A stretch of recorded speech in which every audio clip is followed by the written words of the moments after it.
Assalamualaikum warahmatullahi wabarakatuh.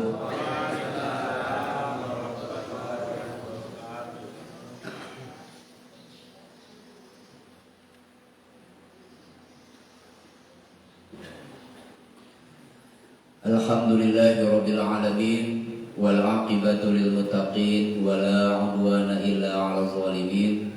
Asyhadu an la ilaha illallah ar-rahmanur rahim.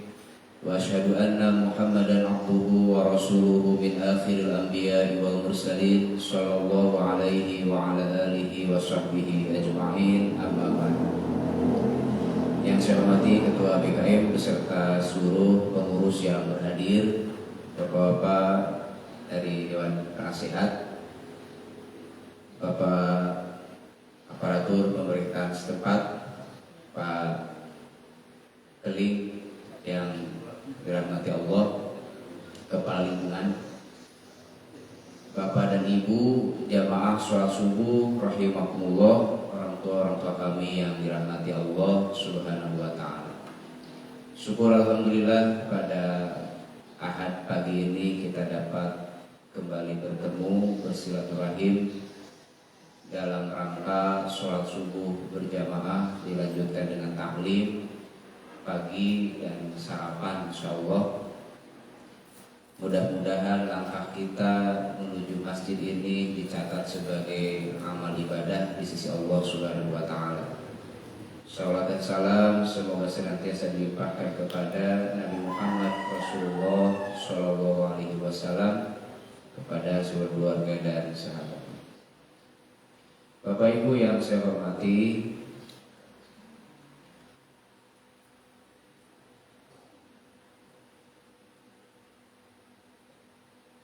Anas bin Malik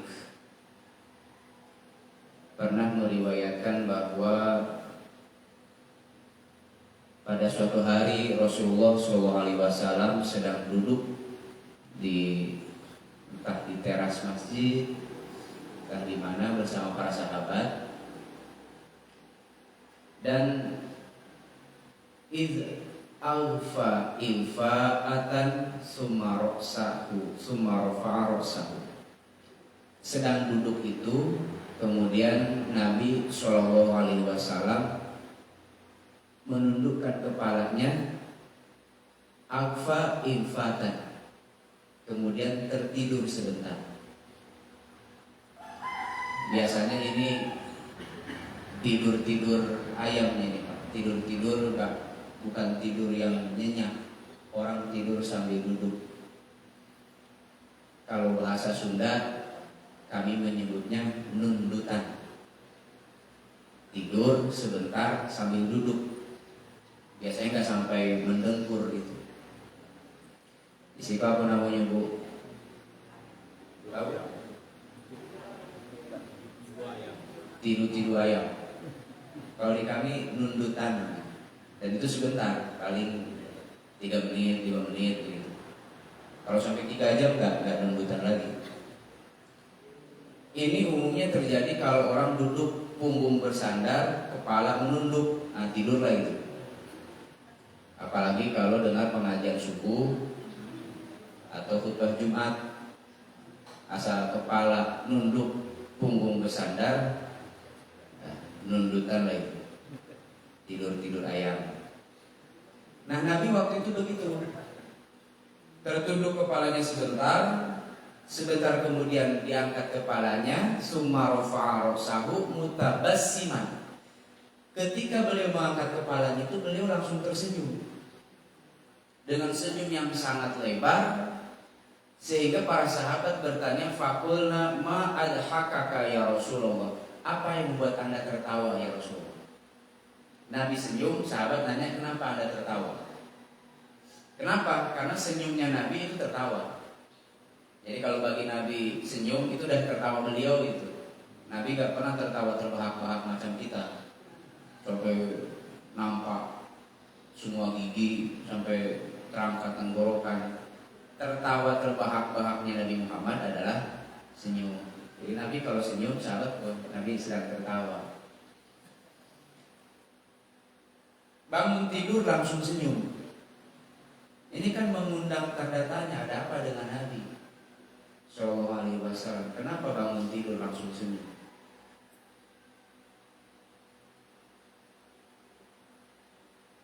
Para sahabat heran, bertanya-tanya ada apa.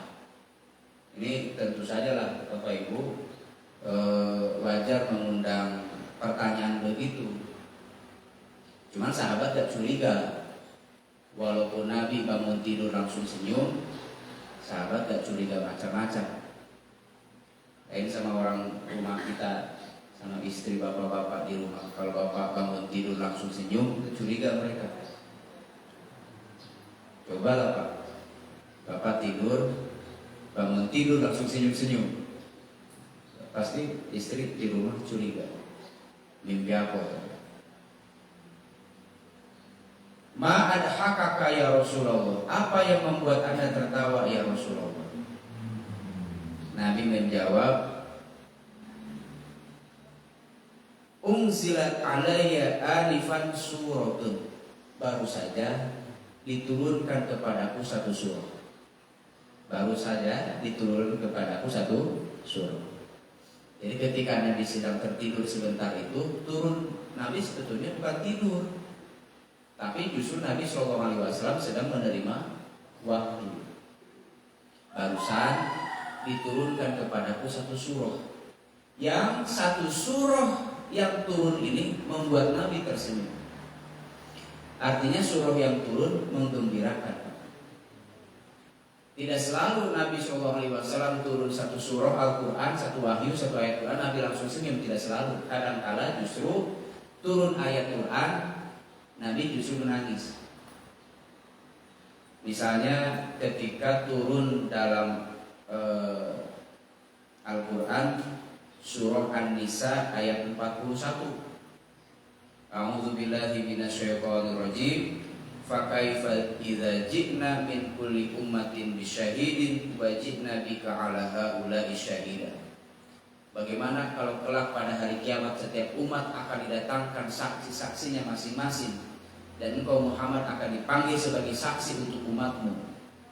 Itu ayat di surah An-Nisa ayat 41.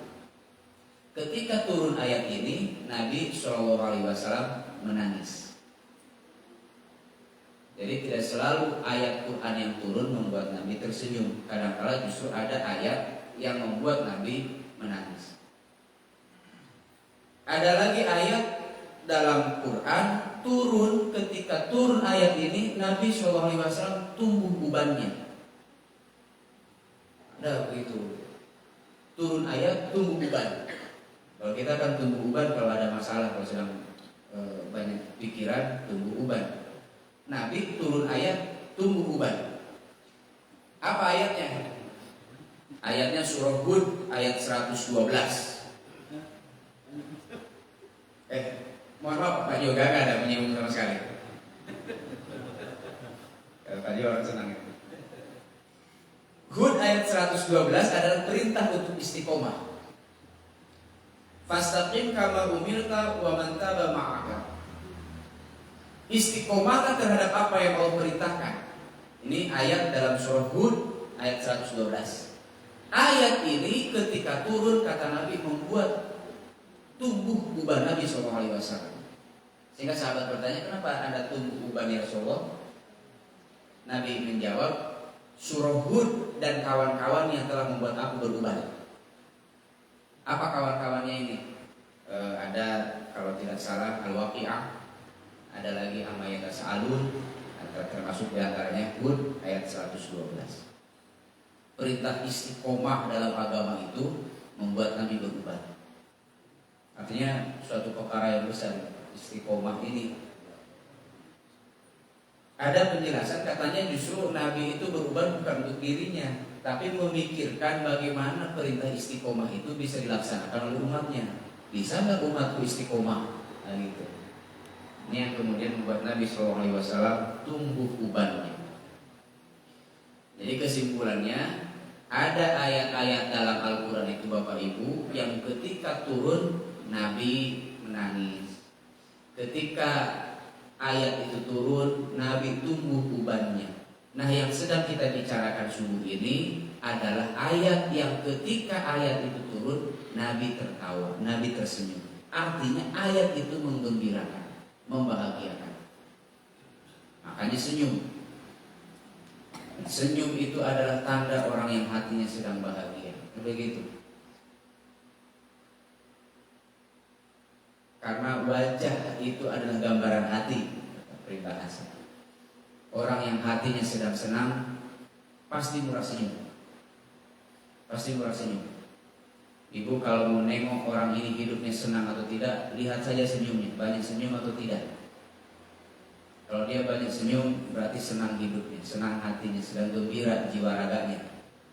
Tapi kalau mukanya cemberut, kening berkerut, nggak ada senyum-senyumnya, itu mungkin sedang banyak utang, sedang banyak masalah.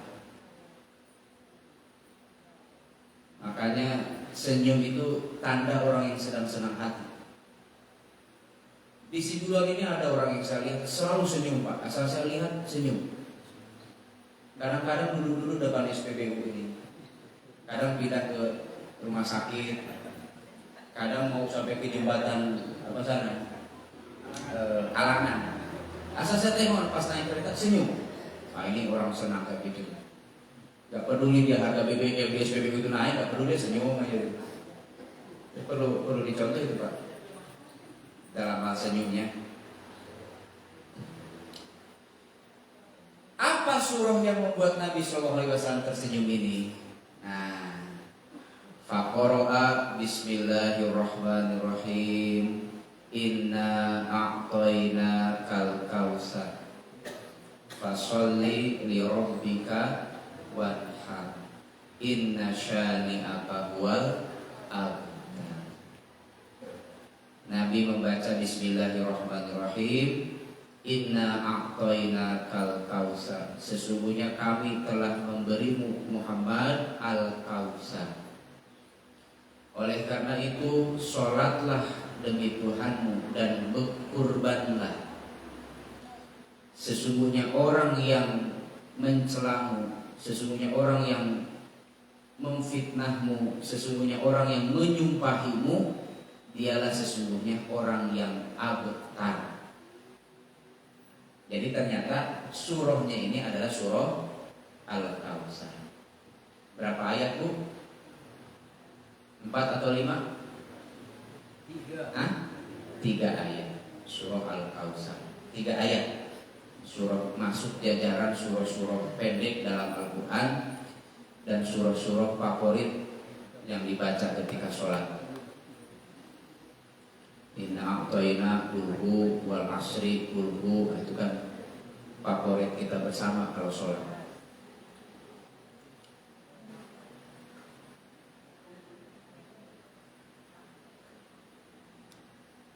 Kemudian Nabi SAW bertanya kepada para sahabat, atadruna mal kausar, apakah kalian tahu apa itu al-kausar? Apa sih al-kausar itu? Begitu. Dan kita sering membaca surah itu, Pak. Sampai umur sekarang kita yang sudah tua, setengah tua ini, apa itu al-kausar? Dan Nabi mempertanyakan itu kepada para sahabat, atadruna mal kausar, apakah kalian tahu apa itu al-kausar? Sahabat menjawab, Allahu wa rasuluhu a'lam, Allah dan Rasulnya yang lebih tahu apa al-kausar. Maka Nabi menjawab, fa'innahu naharun wa'adanihi Rabbi azza wa jalla alaihi khairun katsir.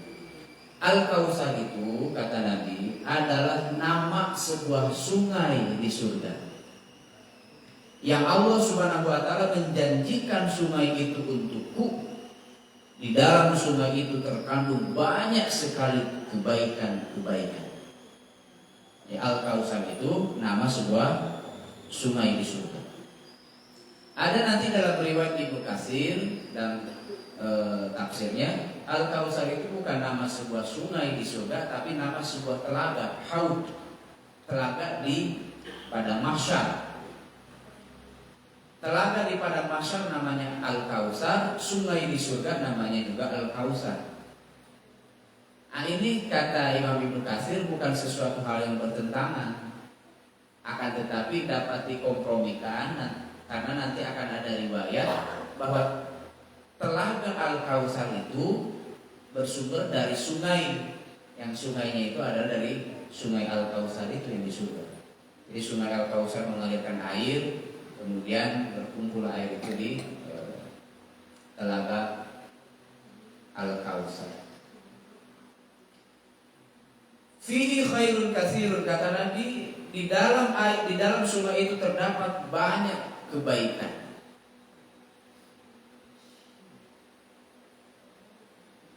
Taridu alaihi ummati yaumal qiyamah, umatku akan didorong ke arah sana pada hari kiamat. Satu persatu kita akan datang ke sana Pak untuk minum air di Al-Kautsar itu.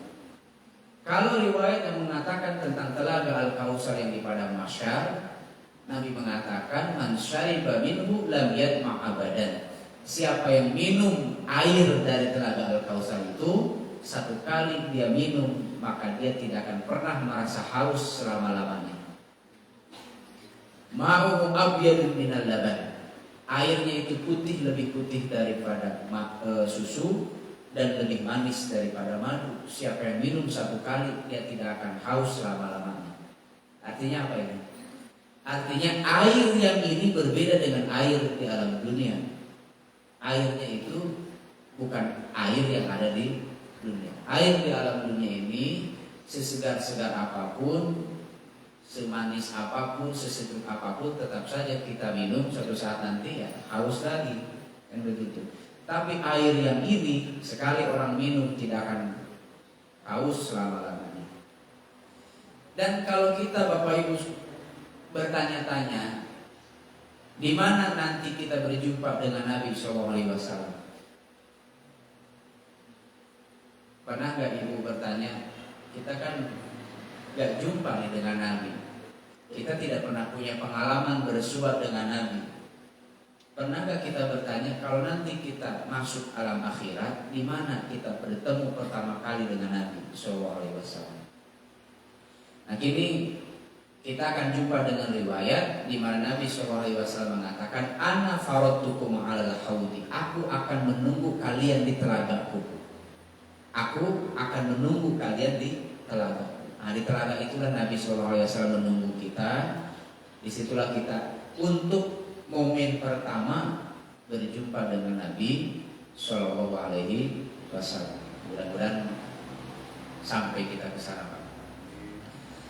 Akan tetapi fayuqtalijul abdu minhum fa'aqulu rabbi innahu min ummati. Akan didatangkan kata Nabi sekelompok umat menuju telaga itu, dan aku melihat mereka dihalau oleh para malaikat. Artinya dipisahkan. Begitu mau mendekat, justru yang kelompok ini diusir oleh malaikat. Sampai Nabi SAW berteriak, Robbi innahu min ummati, ya Allah itu umatku. Kenapa diusir? Kenapa dijauhkan? Biarkan mereka kemari. Kira-kira begitu bahasa Nabi SAW. Fayaqul, maka Allah Subhanahu wa taala berfirman, ma tadri ma ahdatsat ba'daka Muhammad, memang mereka umatmu, akan tetapi kamu tidak tahu apa yang mereka buat sepeninggalmu. Mereka membuat aturan baru di luar aturan kamu, mereka membuat sunnah baru di luar sunnahmu. Mereka membuat peribadatan baru di luar peribadatan yang engkau ajarkan. Orang-orang ini diusir, dihalau dari Telaga Al-Kautsar. Bapak Ibu yang saya hormati, karena Nabi SAW telah diberi Al-Kautsar, maka dalam ayat berikutnya fasholli li rabbika wanhar, sebagai wujud rasa syukurmu kepada Allah yang telah memberimu Al-Kautsar, telaga di surga, telaga di mahsyar, sungai di surga. Ada juga Pak yang menafsirkan Al-Kautsar ini artinya nikmat yang banyak. Diambil dari kata katsir. Kautsar itu sangat banyak. Jadi Al-Kautsar diterjemahkan sebagai nikmat yang banyak. Karena Allah Subhanahu wa taala telah memberimu nikmat yang banyak, maka bersyukurlah kepada Allah. Bagaimana cara bersyukurnya? Dalam ayat ini cara bersyukur kepada Allah atas nikmat yang sudah diberi dua caranya. Tapi bukan nanti cuma dua ini cara bersyukur. Dalam ayat ini dua begitu. Apa itu? Fasholli, laksanakanlah sholat. Li rabbika wanhar, dan berkurban. Jadi sholat dan kurban adalah wujud rasa syukur seseorang kepada Allah Subhanahu wa taala. Nah, disinilah kita, Bapak Ibu yang saya hormati, akan mendapatkan riwayat bahwa Nabi SAW sholatnya itu memang sebagai wujud rasa syukur. Ada orang sholatnya sebagai beban. Begitu selesai sholat, tenang dia karena sudah lepas dari beban. Sholat itu dianggap sebagai beban. Barusan sholat, alas sholat lain itu masih beban bagi dia sholat itu. Ada orang yang menganggap sholat itu ya hanya sebatas kewajiban yang harus ditunaikan. Kalau udah sholat takut masuk neraka, maka sholat dia. Ada orang yang sholat ya mudah-mudahan masuk surga lah, punya istana yang besar, punya kendaraan yang mewah. Kalau laki-laki punya bidadari yang banyak, ke sholat dia. Tapi ada orang yang sholat itu sebagai wujud rasa syukur kepada Allah Subhanahu wa ta'ala. Inilah tingkat yang tertinggi, Bapak Ibu. Dan inilah yang pernah dulu ditanyakan oleh Aisyah radhiyallahu anha kepada Nabi ketika suatu malam Nabi sholat tahajud hatta taroma qodamahu, sampai bengkak kedua betisnya.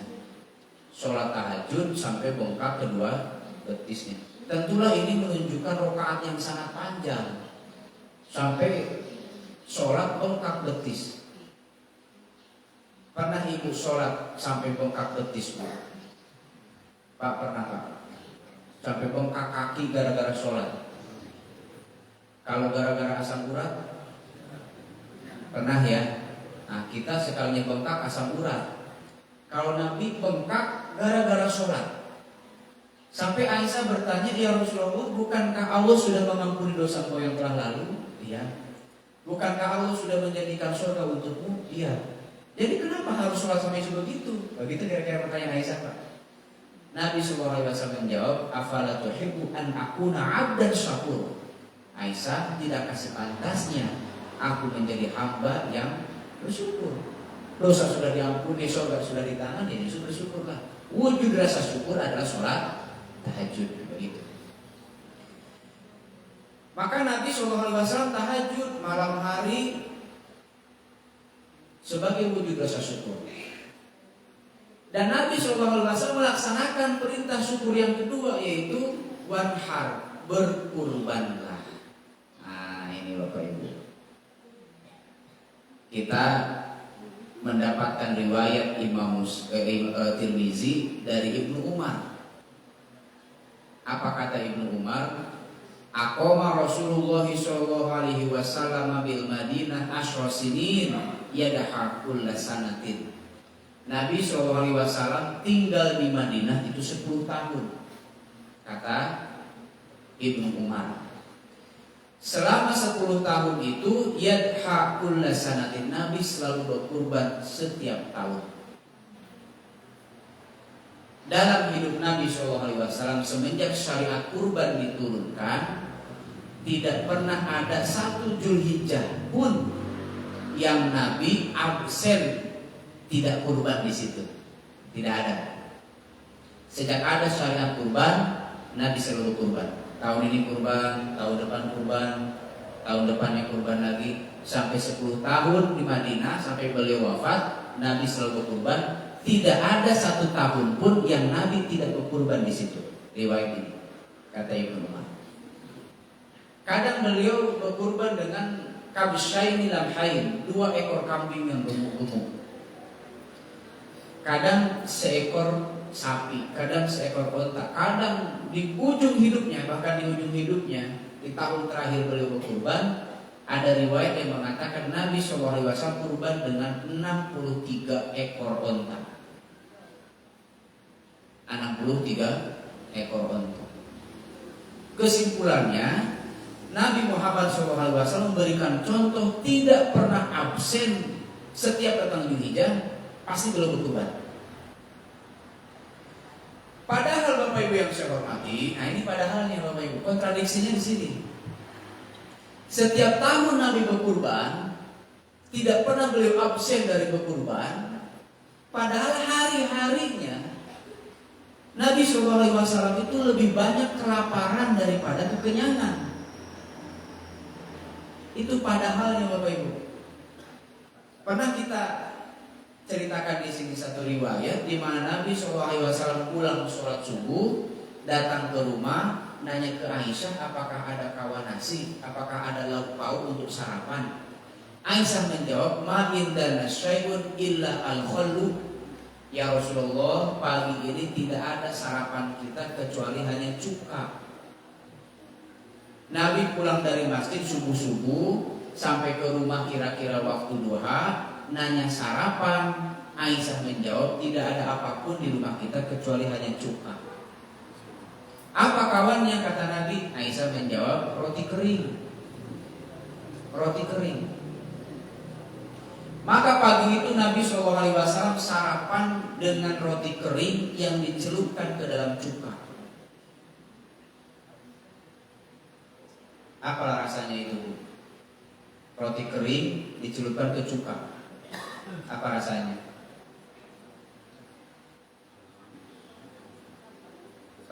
Pernah ada yang nyoba sarapan dengan roti kering dicelupkan ke cuka? Pernah dicoba?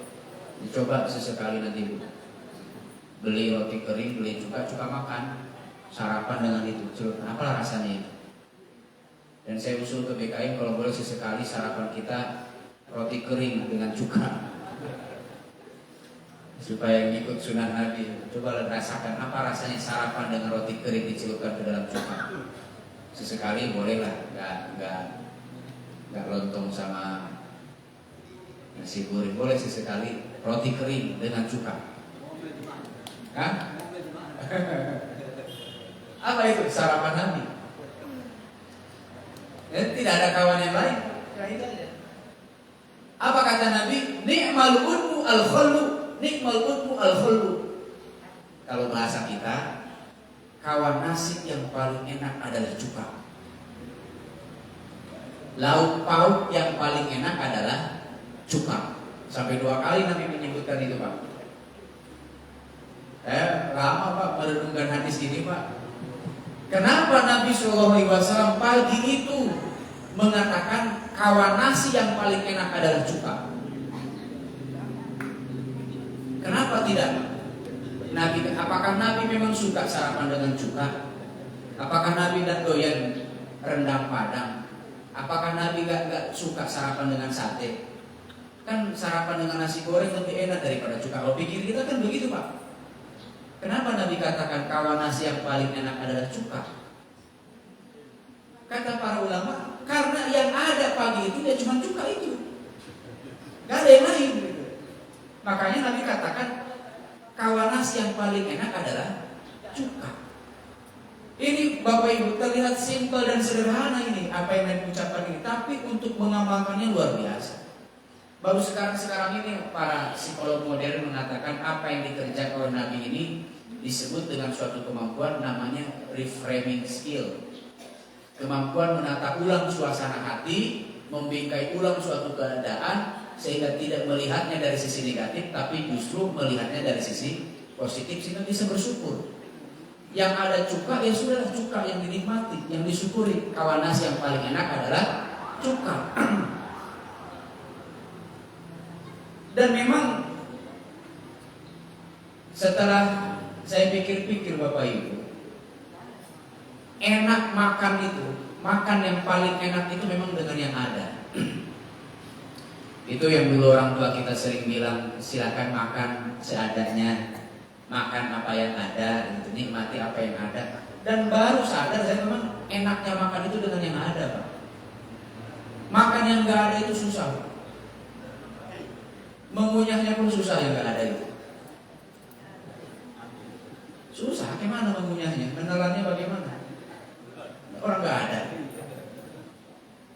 Maka Nabi sedang mengajarkan kalau yang ada di depanmu adalah tahu dan tempe, maka katakanlah kawanas yang paling enak adalah tahu dan tempe. Jangan memikirkan yang lain-lain yang nggak ada. Orang tidak bahagia, kenapa? Karena yang di depannya ada tahu tempe, tapi pikirannya rendang, gulai, sate, buraku, bawang kaca, ini itu segala macam yang tidak ada. Akhirnya yang tidak ada tidak dia makan, yang jelas-jelas sudah ada tidak dinikmati, tidak disyukuri karena terus-menerus mengawang-awangkan, menghayal-hayalkan yang belum ada. Itu Nabi tidak mengajarkan. Jadi Nabi mengajar justru reframing skill, apa yang ada itu yang disyukuri. Jangan memikirkan yang nggak ada ketika makan. Itu masih lumayan Pak, pagi itu Nabi sarapan dengan roti kering dan cuka. Dalam momen yang berikutnya Nabi pulang ke rumah nanya ke Aisyah, apakah ada sarapan di rumah kita ini Aisyah? Aisyah mengatakan, ma indana syai'un, hari ini ya Rasulullah mohon maaf tidak ada apapun di rumah kita ini.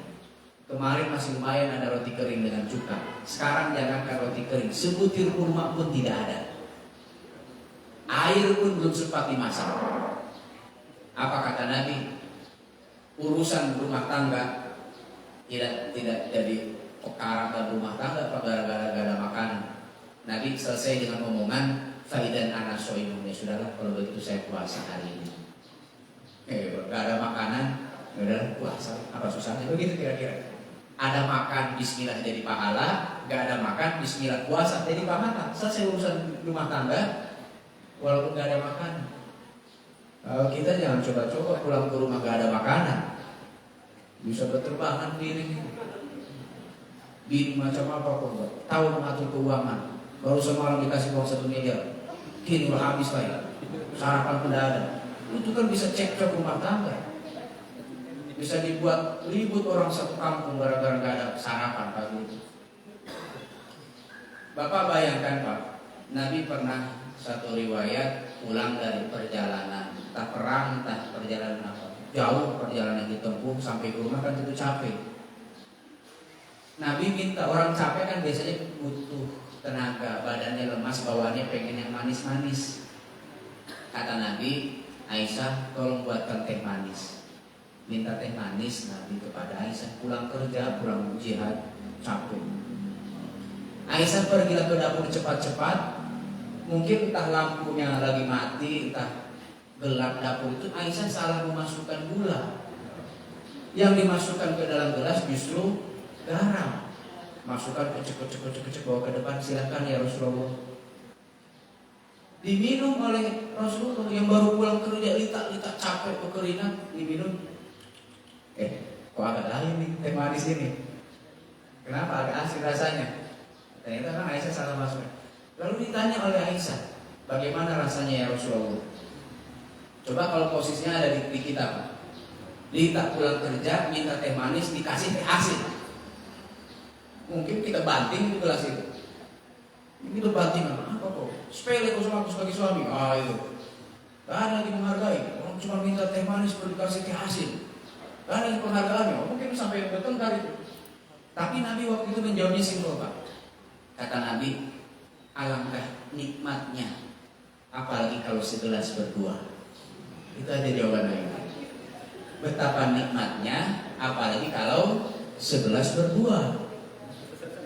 Nah, Aisyah waktu itu kembang hidungnya, berarti nikmat begitu.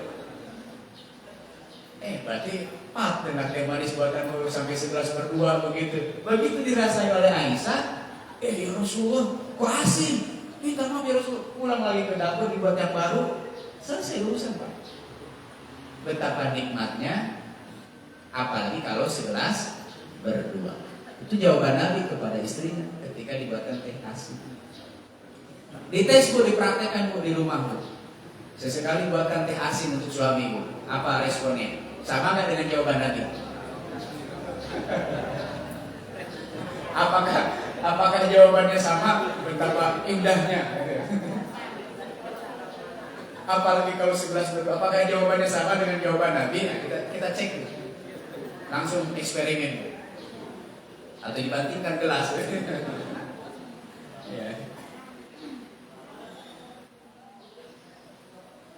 Jadi nggak ada makanan Pak, sarapan nggak ada. Ya udah saya puasa.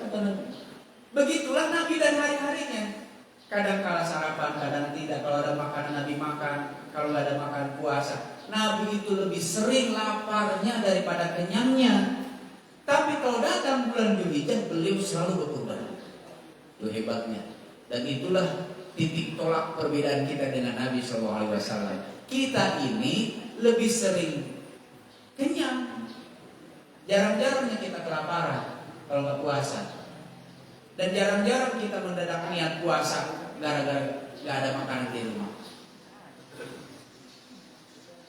Pernah Bapak Ibu punya pengalaman begitu? Satu keluarga mendadak puasa sunat gara-gara nggak ada makanan di rumah. Nggak pernah, setidaknya kita berutang dulu ke warung. Mendadak puasa gara-gara nggak ada makanan. Tapi datang Dzulhijjah selalu berkurban.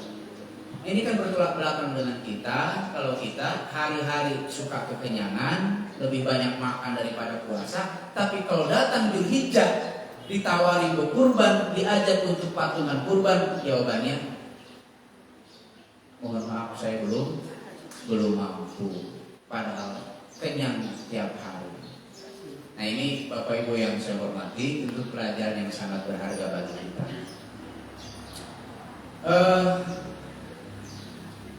Kurban adalah wujud rasa syukur.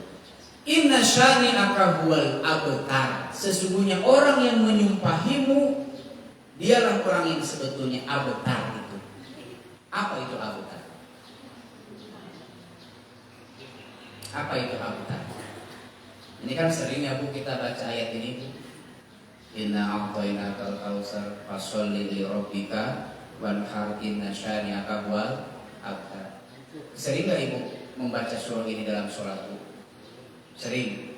Ibu lebih sering membaca surah ini dalam sholat atau surah Amma Yatasa'alun atau Al-Baqarah? Kalau saya pribadi terus terang saja lebih sering baca ini daripada Al-Muluk. Ada satu paket itu dengan Qul Huwallahu Ahad. Kita sering baca inna syani'aka huwal abtar, inna syani'aka huwal abtar, inna syani'aka huwal abtar. Pertanyaannya apa abtar itu? Begitu. Apa abtar itu? Adalah oleh-oleh yang bisa kita bawa pulang untuk pagi ini. Apa abtar? Supaya mudah memahami begini Bapak Ibu. Dalam hal kemalangan orang ditinggal mati oleh orang yang dicintai dari pihak keluarga, biasanya orang yang ditinggalkan masing-masing punya sebutan. Saya ulangi. Dalam hal kemalangan, ada keluarga kita yang meninggal dunia, berpulang ke rahmatullah. Orang yang ditinggalkan pada umumnya ada sebutannya. Kalau ada anak kecil belum balik, meninggal ayahnya, yang ditinggalkan ini anak kecil ini disebut apa? Anak yatim. Kalau yang meninggal rumahnya, anaknya disebut piatu. Kalau meninggal dua-duanya orang tua ini, anak ini disebut yatim piatu. Kan begitu. Semua yang ditinggalkan ini ada namanya. Seorang istri meninggal suaminya, maka si istri ini disebut janda. Sebaliknya, kalau yang meninggal itu istri, maka suami disebut disebut duren. Tapi itulah bedanya suami dengan istri, Pak. Istri kalau mati suaminya pasti janda dia. Tapi kalau suami meninggal istri belum tentu langsung jadi duda. Ya enggak? Belum tentu. Ya Pak Yuri. Bukan. Istri kalau meninggal suami pasti langsung otomatis jadi janda, ya kan? Tapi kalau suami meninggal istri belum tentu dia jadi duda. Di Bandung ada Pak Haji meninggal istrinya. Pak Haji itu berduka cita meninggal istri Pak Haji ya. Iya. Jadi duda Pak Haji. Oh enggak, masih ada stok satu lagi. Masih ada stoknya satu lagi. Belum duda karena ada cadangan. Oke, masing-masing ada namanya. Anak ditinggal mati oleh ayah disebut yatim, ditinggal mati oleh ibu disebut piatu, istri tinggal suami disebut janda, suami tinggal mati istri disebut duda. Pertanyaannya, kalau orang tua ditinggal mati oleh anak disebut apa? Orang tua yatim? Nah, istrinya apa ibunya menjadi ibu piatu? Apa sebutan untuk orang tua yang tinggal mati oleh anak? Kalau anak yang ditinggal mati oleh orang tua ada namanya yatim atau piatu atau yatim piatu. Pertanyaannya sekarang, apa nama orang tua yang ditinggal mati oleh anak? Satu demi satu. Inilah yang disebut abtar. Orang Arab biasa menyebut kalau orang terputus garis keturunannya karena anak, terutama anak laki-laki meninggal satu demi satu, ini orang abtar. Artinya apa? Terputus garis keturunannya, terputus nasabnya, terputus sebutan yang gak akan ada lagi orang yang nyebut-nyebut namanya. Itu dulu Bapak Ibu yang saya hormati adalah sumpah serapahnya Abu Lahab, Abu Jahal dan kawan-kawannya kepada Nabi SAW. Kenapa? Karena Nabi SAW punya anak 7, anaknya itu satu demi satu meninggal dunia. Nabi punya anak laki-laki dikasih nama Al-Qasim. Al-Qasim wafat masih kecil lagi, Nabi masih hidup. Al-Qasim sudah meninggal dunia. Punya anak perempuan Zainab. Zainab meninggal sebelum Nabi. Punya anak lagi Abdullah meninggal sebelum Nabi. Punya anak lagi Ruqayyah, Ummu Kulsum, dua-duanya meninggal sebelum Nabi. Punya anak lagi Ibrahim dari Maryam Qibtiyah, Ibrahim meninggal sebelum Nabi. Anak Nabi yang 7 itu yang tersisa cuma satu, yaitu Fatimah. Fatimah pun jaraknya meninggal dengan Nabi SAW hanya 6 bulan. Bulan ini Nabi wafat, 6 bulan kemudian Fatimah Az-Zahra menyusul. Jadi secara keturunan memang Nabi itu terputus. Gak ada garis lanjut untuk nasabnya kira-kira. Orang Arab menyebutnya Muhammad itu abtar. Begitu Nabi mati semua anak itu selesai. Gak ada lagi orang yang menyebut-nyebut namanya. Terputus nasabnya. Itu celaan, sumpahan Abu Lahab, Abu Jahal dan kawan-kawan kepada Nabi SAW. Tapi apa yang terjadi? Yang terjadi justru sebaliknya Bapak Ibu. Abu Lahab ini orangnya banyak anaknya Pak. Yang laki-laki banyak, yang perempuan banyak. Dan semuanya menjadi orang anaknya. Jadi orang-orang sukses lah. Anak Abu Lahab ini. Tapi sekarang sejarah terbalik. Membuktikan Nabi justru namanya terus disebut-sebut. Wa rafa'na laka zikroka. Orang setiap azan menyebut nama Nabi. Asyhadu anna Muhammadar Rasulullah. Kan begitu. Nama Nabi disebut dalam azan. Kalau ada orang masuk Islam syahadatain tak sah kalau tak menyebut nama Nabi SAW. Kita duduk tahiyat menyebut nama Nabi dalam sholawat. Nama Nabi disebut-sebut terus sampai hari kiamat nanti. Walaupun anaknya satu demi satu meninggal dunia. Tapi mana Abu Lahab sekarang? Apakah ada orang menyebut-nyebut namanya? Walaupun dulu anaknya banyak. Sekarang Pak, banyak orang yang secara silsilah ngaku sebagai keturunan Nabi.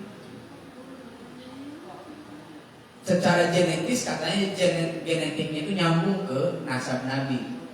Itu yang disebut dengan Habib itu, para habaib itu kan banyak. Para habaib itu kan adalah orang yang secara keturunan nyambung nasabnya dengan Nabi. Wah, yang di Jakarta, di Jawa, Habib Idrus, Habib Bahar, ya macam-macam lah. Ada yang betul memang Habib, ada yang tidak. Jadi banyak yang mengaku keturunan Nabi sampai sekarang. Tapi mana yang mengaku keturunan Abu Lahab? Ada di sebulan ini ngaku ambulan keturunan Abu Lahab. Kalau mau tahu cucunya Abu Jahal, ambulan satu di antaranya. Gak akan ada orang yang mau mengaku itu. Kalaupun betul dia keturunan Abu Jahal, gak akan diakui itu. Anak abu itu, abu itu. Gak akan diakui sebagai abunya itu Abu Jahal itu. Gak akan ada. Ini menunjukkan kondisi berkebalikan. Yang abtar itu bukan Nabi, justru Abu Lahab. Sampai sekarang Bapak Ibu yang saya hormati, orang tua kalau punya anak laki-laki pada umumnya pengen memberi nama ya adalah Muhammadnya di situ. Harapannya walaupun gak persis sekali mirip lah akhlaknya dengan Nabi Muhammad kan begitu Pak. Ada harapan diselipkan dalam doanya itu. Saya berulang kali dikasih amanat tasmiyatul aulad, menambahkan nama anak, seringnya Muhammad. Sama itu kak, sama inaka, alladzi sama kabiillah, Muhammad bin apa gitu. Sampai sekarang belum pernah ada Abu Lahab bin Abu Jahal pas menambahkan nama, belum ada. Ustaz Faisal udah pernah menambahkan nama anak sama itu kak, sama inaka, Fir'aun bin Namrus, nggak pernah ada. Sejahat apapun orang tuanya nggak mau memberi nama anaknya Abu Lahab, Abu Jahal. Nah ini vonis abtar untuk Nabi dari Abu Lahab berkebalikan. Tidak, yang abtar itu justru Abu Lahab dan kawan-kawan. Terakhir Bapak Ibu yang saya hormati, dalam ibadah kurban ini ada hadis ungkapan Nabi yang tidak bisa dipahami secara literal. Literal itu apa adanya. Ada kadang-kadang kata-kata dari Nabi Muhammad ini, kalimat-kalimat dari Nabi Muhammad ini jangan dipahami ditelan bulat-bulat apa adanya. Kadang Nabi menggunakan bahasa majas, kadang-kadang Nabi menggunakan bahasa kiasan, bahasa isyarat, dan kita harus paham itu. Makanya ada ungkapan di kalangan para ulama, al-arifu takfihil isyarat. Orang arif itu, orang cerdas itu cukup dengan satu isyarat dia sudah ngerti. Kalau orang tidak cerdas, jangankan satu isyarat, 2 isyarat, 3 isyarat, 1000 penjelasan pun nggak ngerti-ngerti. Kadang-kadang Nabi berbicara dengan bahasa isyarat. Dan orang yang cerdas, orang yang arif harus sudah mengerti dengan satu isyarat yang dikasih. Datang ke rumah Bapak Ibu, tamu jam 10 pagi, Pak. Jam 10 pagi tamu itu sudah datang dari kampung sana lah, kampung Ustaz Faisal. Jam 10 pagi sudah sampai ke Padang. Tamu itu datang bercerita sama ibu sama bapak. Kami berangkat dari rumah habis subuh. Habis subuh langsung berangkat naik mobil. Di jalan mobil itu tidak berhenti-berhenti, tidak ada istirahat-istirahat. Itu maksudnya apa itu? Maksudnya Pak? Maksudnya tamu itu minta makan, minta sarapan, cuman tidak dengan bahasa langsung, dengan bahasa isyarat. Harusnya tuan rumah ngerti bahwa dia belum sarapan. Kan itu maksudnya. Kami berangkat dari rumah habis subuh langsung berangkat naik mobil. Di jalan mobil nggak berhenti. Artinya belum ada kesempatan sarapan. Tapi kalau ibu menanggapi, wanita apa namun apa itu yo, nah itu nggak ngerti itu tuan rumah itu, nggak arif itu. Itu supir nggak ada berhenti. Wah, paten banget sopirnya itu ya. Bapak menyambutnya begitu. Nah itu kurang arif itu. Kurang ngerti apa isyarat yang ditampilkan. Pulang dari pajak, Pak, istri kita di rumah bilang begini, Pak, tadi di pasar saya jumpa dengan ibu-ibu, dengan perempuan, dengan ibu-ibu, istri kita ini Pak. Umur dia sama dengan umurku, tinggi badan dia sama dengan tinggi badanku, warna kulit dia sama dengan warna kulitku, gestur tubuh dia pun sama dengan gestur tubuhku. Cuman dia pakai kalung 10 emas Pak, cantik kalau cari. Itu Pak, kalau ibu-ibu ngomong kayak gitu apa artinya? Ibu ngomong kayak gitu apa maksudnya Bu? Saya jumpa dengan ibu-ibu mirip wajah kami, umur kami pun sama, tinggi badan kami pun sama, warna kulit kami sama. Cuman bedanya dia pakai kalung 10 emas, cantik kalian mencari Pak. Itu artinya ibu itu minta emas. Cuman bahasanya bahasa halus. Bapaknya gak ngerti, diam saja. Itu gak ngerti bapaknya. Ada hadis Nabi yang perlu dipahami dengan cara seperti ini Bapak Ibu. Apa itu? Nabi bersabda, barang siapa yang hari Jumat datang pada kloter pertama, Faka'an nama korba badanatan, maka dia seperti orang yang mendapatkan pahala kurban dengan 1 ekor unta. Siapa yang datang Jumatan pada kloter kedua, Faka'an nama korba bakorotan, seperti orang yang kurban seekor sapi. Siapa yang datang kloter ketiga berarti dia seperti orang yang korban seekor kambing. Siapa yang datang kloter keempat dia seperti orang yang korban seekor ayam. Yang datang kloter kelima dia seperti orang yang korban dengan sebutir telur. Nah, Bapak Ibu mau memahami hadis ini seperti apa? Kalau Bapak menanggapi, kalau begitu boleh dong korban dengan seekor ayam. Nah, berarti orang ini kurang arif gitu. Sama dengan bapak-bapak yang ditanya oleh ibu-ibu tadi, kurang ngerti. Padahal Nabi tidak sedang membicarakan kurban. Nabi sedang tidak membicarakan kurban dengan ayam, kurban dengan telur. Bukan itu konteks pembicaraannya. Nabi sedang mengatakan datang Jumatan itu lebih cepat, pahalanya lebih besar. Itu intinya. Cuma orang selalu mau, itu Ustaz boleh dong korban dengan ayam. Nah ini gak ngerti orang.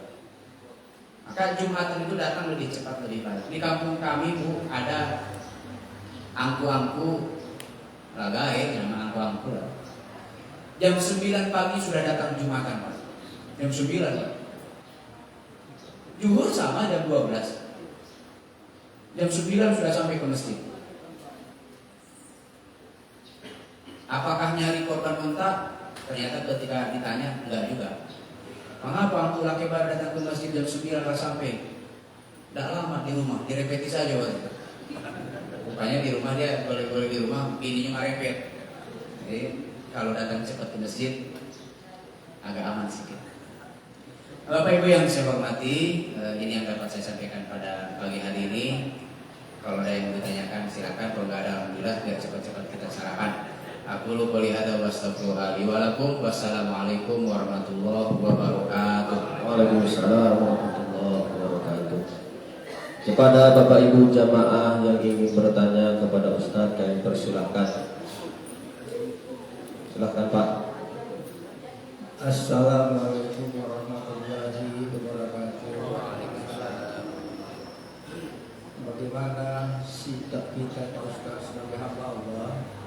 Tadi dibahas tentang Al-Kausar adalah sebuah kebaikan atau kenikmatan ataupun sungai di surga, nama sungai surga. Dan kita ini untuk menghadap Allah, mana yang kita kejar? Ridhonya apa rasa syukur kita kepada Allah? Sekian Ustaz, terima kasih.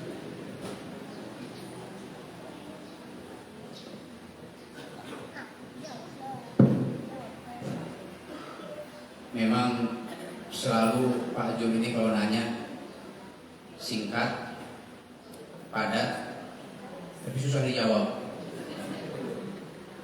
Mana yang dikejar katanya Bu, ridho Allah atau rasa syukur kita kepada Allah. Ya, kembalilah kepada ayat Al-Quran. Ya ayuhan nasu ubudu rabbakumul ladzi khalaqakum. Hai manusia, beribadahlah kamu kepada Allah. Sebagaimana ayat wa ma khalaqtul jinna wal insa illa liya'budun. Dan aku tidak menciptakan jin dan manusia kecuali ibadah kepada Allah. Ibadah kita tujuannya adalah waridokal matubi, kan begitu. Semua ibadat yang kita kerjakan, baik ibadat lisan, ibadat badan, ibadat harta, ibadat rumah tangga, semuanya dilakukan dengan maksud dan tujuan waridokal matubi, keriduan Engkau ya Allah yang kami harapkan. Dan orang yang dijamin masuk surga dalam surah Al-Bayyinah adalah orang-orang yang mendapatkan keriduan dari Allah. Radhiyallahu anhum wa radu anhu. Maka ibadah kita adalah untuk mencari ridho Allah Subhanahu wa taala yang dilakukan dengan penuh rasa syukur kepada Allah Subhanahu wa taala. Jadi dua-duanya seiring sejalan. Dengan kita bersyukur kita mendapatkan ridho Allah Subhanahu wa taala. Dengan mendapatkan ridho Allah itu kita bingkai ibadah kita dalam rangka rasa syukur kita kepada-Nya. Itu barangkali Pak Jun, wallahu a'lam bishawab. Kepada ibu-ibu yang ingin bertanya, Ibu, pas.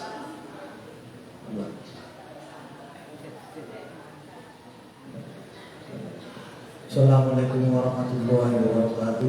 Waalaikumsalam. Tadi ketika Rasulullah bilang ternyata sedang menerima wahyu, Pak Ustaz. Biasanya wahyu perantaraan Jibril diberikan kepada Rasulullah. Adakah ayat yang langsung diberikan Tuhan kepada Rasulullah? Artinya tidak melalui perantaraan Jibril. Kalau memang ada Pak Ustadz, seperti contohnya ayat apa dan kenapa Allah Subhanahu wa Ta'ala memberikan ini langsung kepada Rasulullah tanpa melalui perantaraan Jibril? Apa alasannya Pak Ustadz? Hanya ini Pak Ustadz. Wassalamualaikum warahmatullahi wabarakatuh. Terima kasih Pak Haji. Pertanyaannya cuma satu tapi anaknya banyak. Nah ya cuma satu tapi pertanyaannya banyak. Jadi kalau di sekolah itu ini pertanyaan yang nomor 1, 1A, 1B, 1C, 1D, 1E gitu. Ya. Pada umumnya memang ayat Quran diturunkan oleh Allah Subhanahu wa Ta'ala kepada Nabi dengan perantaraan Jibril. Dan memang begitu definisi Al-Quran kan. Al-Quran itu adalah kalamullah yang diturunkan kepada Nabiullah Muhammad SAW dengan perantaraan Ruhullah Jibril. Yang tidak begitu definisinya tidak Quran. Makanya hadis kursi tidak disebut dengan Quran. Kenapa? Karena redaksinya bukan redaksi dari Allah, tapi redaksi dari lisan Nabi SAW. Apakah ada ayat Al-Quran yang turun tanpa perantaraan Jibril? Kalau mengikut definisi itu tidak ada. Semua ayat pasti melalui Jibril perantaraan. Termasuk ayat yang datang kepada Nabi dalam kondisi Nabi sedang tidur. Ya tadi tidak diceritakan aja di riwayat itu bahwa yang turun itu Jibril. Cuma kita harus sudah arif itu Pak. Harus sudah ngerti bahwa yang menurunkan itu adalah melalui perantaraan Jibril walaupun tidak disebut. Kadang wahyu datang dalam bunyi lonceng gelincing. Dan itu kita pahami bahwa disitulah Jibril sedang turun. Kadang ayat datang turun Jibril dalam wujud seorang laki-laki yang menyerupai laki-laki manusia. Di situ Jibril. Kadang ayat turun dalam bentuk Jibril muka yang asli.